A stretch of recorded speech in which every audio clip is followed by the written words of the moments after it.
জঙ্গিরা আবারও করে বসেছে বিশাল বড় ভুল। জম্মু কাশ্মীরে ভারী মাত্রায় ভারতীয় প্রতিরক্ষা বাহিনী জারি রয়েছে সার্চ অপারেশন। আর এর মাঝে একটা বড়সড় খবর সামনে বেরিয়ে আসছে।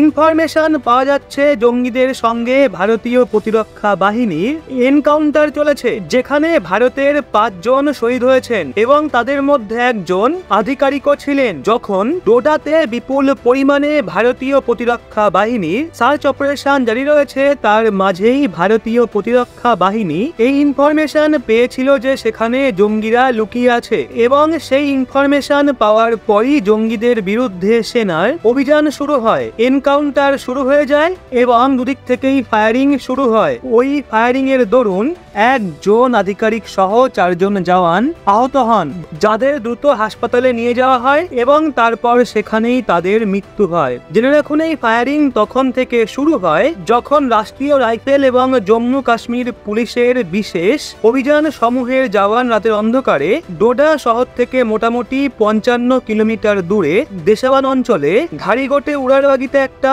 সংযুক্ত অভিযান চালাচ্ছিল।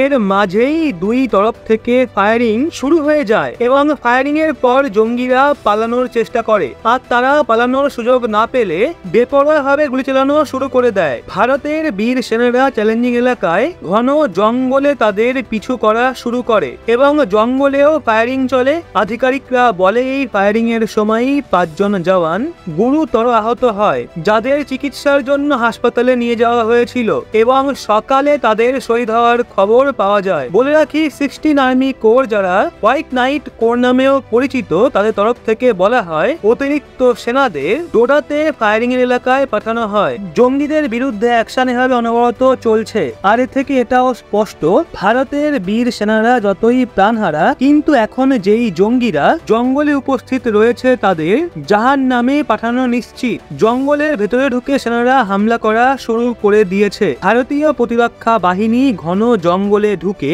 জঙ্গিদের ঠোকার ফুল প্রুফ প্ল্যান বানিয়ে রেখেছে। আর সেই জন্য ঘন জঙ্গলে ঢুকে সেনা এখন জঙ্গিদের ট্রিটমেন্ট করার জন্য কোমর বেঁধেছে।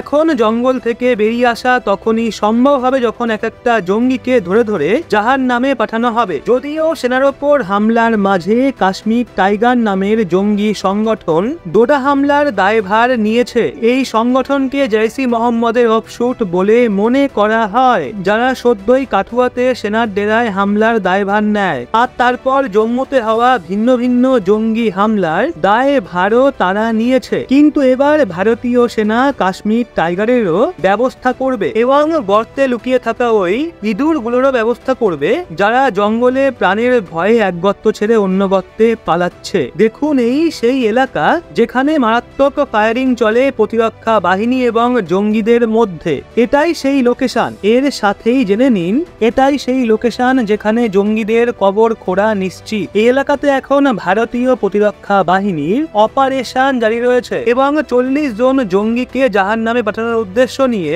বেরোনো ভারতীয় সেনা এই সময়ে পুরো প্ল্যানের সাথে ডোডার জঙ্গলে ঢুকে পড়েছে। অসংখ্য হাতিয়ারের সাথে এই সময় এই জঙ্গলকে ঘিরে ফেলা হয়েছে। আসলে প্রতিরক্ষা বাহিনীর কাছে একটা পাক্কা ইনফরমেশন আসে যে জম্মুর ডোডা জেলার পাহাড়ি এলাকার ডেসা পাহাড়ে জঙ্গিরা লুকিয়ে রয়েছে।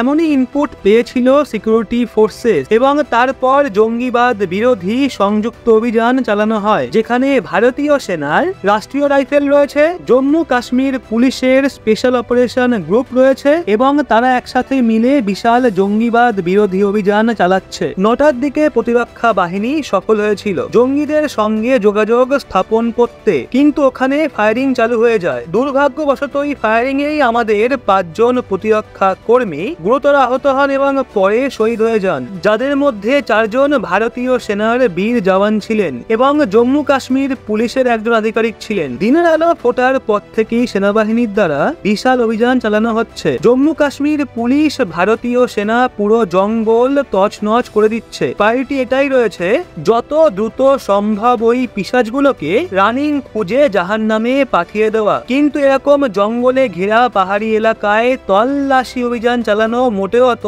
সহজ কাজ নয়। বুঝতেই পারছেন পারছেন কতটা দুর্গম এই এলাকা, কিন্তু আমরা আশাবাদী ভারতীয় সেনা প্রতিশোধ নিয়েই ছাড়বে। সেই জন্য ঈশ্বরের কাছে প্রার্থনা অবশ্যই করুন যাতে এই প্রতিশোধ নিতে গিয়ে আর কোনো ভারতীয় সেনার প্রাণ না যায়। এখন শহীদ হওয়া জওয়ানদের উদ্দেশ্যে কমেন্টে জয় হিন্দ অবশ্যই লিখে যাবেন এবং এই খবরটা যতটা পারবেন আরো ভারতীয়র কাছে পৌঁছে দেবেন।